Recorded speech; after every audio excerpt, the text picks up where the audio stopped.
Plus de 20 ans après l'adoption de la loi 02-053 du 16 décembre 2002, jugée aujourd'hui dépassée, le gouvernement malien a validé en Conseil des ministres le 13 février 2026 un projet d'ordonnance instituant un nouveau statut général des fonctionnaires. Constater que le contenu de cette loi n'est pas conforme, n'est-ce pas, avec la nouvelle condition, en tout cas pour adapter, rendre conforme, n'est-ce pas, en tout cas c'est l'outil de gestion qui est la loi, n'est-ce pas, et des fonctionnaires.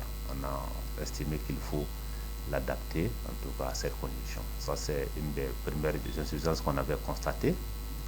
Cette réforme entend moderniser l'administration à travers plusieurs innovations majeures. Intégration du service national des jeunes dans les stages probatoires, promotion fondée sur la formation, clarification du statut des agents affectés aux autorités administratives et indépendantes et mise en place d'une nouvelle grille de carrière destinée à renforcer l'équité et la mobilité professionnelle.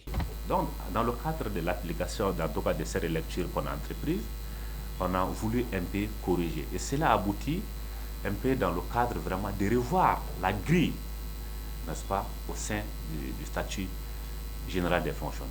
Cette grille, actuellement, dans la loi de 2002, c'est à peu près 17 échelons.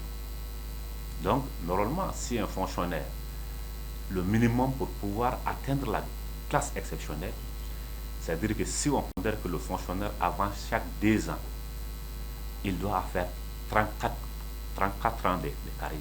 Ça, c'est lorsqu'il est noté implicitement bon.